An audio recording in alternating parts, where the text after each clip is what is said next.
மிரட்டலான TRS combo உலக கோப்பையால் சிஎஸ்கேவுக்கு அடித்த அதிர்ஷ்டம். இனி தோனி படையை நிறுத்த முடியாது. உலகக்கோப்பை போட்டியில் சஞ்சு சாம்சன் மற்றும் சிவம் துபே ஆகியோர் பல போட்டிகளில் இந்தியாவின் வெற்றிக்கு முக்கிய காரணமாக இருந்தனர். இவர்களோடு ருதுராஜும் சென்னை அணியில் இருப்பது சிஎஸ்கேவுக்கு செம பெரிய பிளஸ் பாயிண்ட். இந்த எஸ்ஆர்எஸ் காம்போ தான் சிஎஸ்கேவுக்கு துருப்புச் சீட்டாக இருக்கும் என தெரிகிறது. T20 உலகக்கோப்பை தொடரில் நேற்று நடந்த இறுதிப் போட்டியில் நியூசிலாந்து அணியை இந்தியா வீழ்த்தியது. 96 ரன்கள் வித்தியாசத்தில் நியூசிலாந்தை வீழ்த்தி 3வது முறையாக கோப்பையை வென்றது. சொந்த மண்ணில் கோப்பையை வென்ற அணி முதல் முறையாக கோப்பையை தக்கவைத்த அணி என பல சாதனைகளை படைத்தது. இந்த தொடரில் சஞ்சு சாம்சன் மற்றும் சிவம் துபே அசூர ஃபார்மில் இருப்பது சிஎஸ்கே அணிக்கு நல்ல செய்தி. இவர்களுடன் ருதுராஜ் கெய்க்வாட்டும் சேர்ந்து கொண்டால் சிஎஸ்கே அணியை யாராலும் தடுத்து கூட நிறுத்த முடியாது. சஞ்சு சாம்சன், ருதுராஜ் கெய்க்வாட், சிவம் துபே ஆகியோரின் மிரட்டலான கூட்டணி சிஎஸ்கே அணிக்கு பிளஸ் பாயிண்டாக அமையும். 6வது வெற்றியையும் நமக்கு பெற்றுத்தரும். 2026 IPL தொடரில் சென்னை சூப்பர் கிங்ஸ் அணிக்காக களமிறங்க உள்ள இந்த அதிரடி பேட்டிங் கூட்டணி மற்ற IPL அணிகளுக்கு கலக்கத்தை கொடுக்கும் என்பதில் சந்தேகமே இல்லை.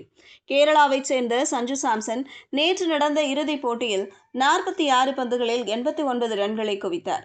இந்த தொடரில் சஞ்சுவின் கம்பேக் மிரட்டலானது. அணியில் வாய்ப்பு கிடைத்தும் முதலில் சோபிக்காததால் அவர் நீக்கப்பட்டார்.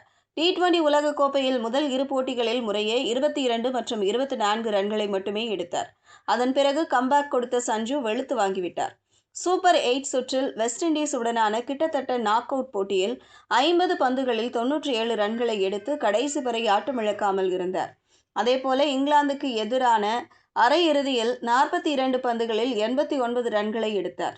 நேற்றைய இறுதிப் போட்டியில் 46 பந்துகளில் 89 ரன்களை குவித்தார். அனைத்து போட்டிகளிலும் விளையாடவில்லை என்றாலும் கூட தொடர் நாயகன் விருதும் பெற்றார். அந்த அளவுக்கு அவரது ஆட்டம் டாப்பாக இருந்தது.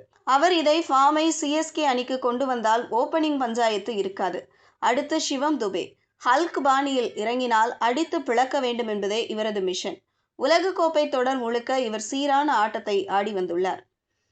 நெதர்லாந்து அணிக்கு எதிரான போட்டியில் அதிகபட்சமாக 66 ரன்களை எடுத்தார். மேலும் தென்னாப்பிரிக்காவுக்கு எதிரான சூப்பர் 8, இங்கிலாந்துக்கு எதிரான அரையிறுதியிலும் அவர் கலக்கினார். நேற்றைய போட்டியிலும் அவர் 8 பந்துகளில் 26 ரன்களை குவித்தார். பேட்டிங் மட்டுமின்றி பவுலிங்கிலும் ட்ரெண்டான ஆட்டத்தையே அவர் வெளிப்படுத்துகிறார். இந்த தொடரில் மொத்தம் 5 போட்டிகளில் அவர் பவுலிங் செய்துள்ளார். அதில் இங்கிலாந்துக்கு எதிரான அரையிறுதியை தவிர மற்ற 4 போட்டிகளிலும் விக்கெட் எடுத்துள்ளார்.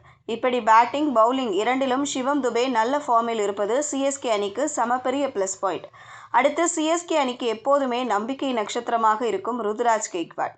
இவர் உலகக்கோப்பையில் இல்லை என்றாலும் சிஎஸ்கேவின் தூண் என சொல்லலாம்.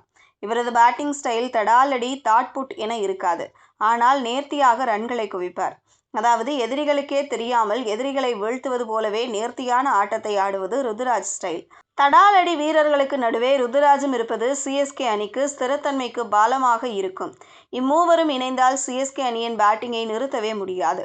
சஞ்சுவின் அதிரடி, ருதுராஜின் ஆட்டத்தை உணர்ந்த பேட்டிங், துபேவின் ஃபினிஷிங், இந்த எஸ்ஆர்எஸ் கூட்டணி மட்டும் இதே போல சிஎஸ்கே அணிக்கு ஒர்க் அவுட் ஆகிவிட்டால் சென்னை சூப்பர் கிங்ஸ் ரசிகர்களுக்கு கொண்டாட்டம்தான்.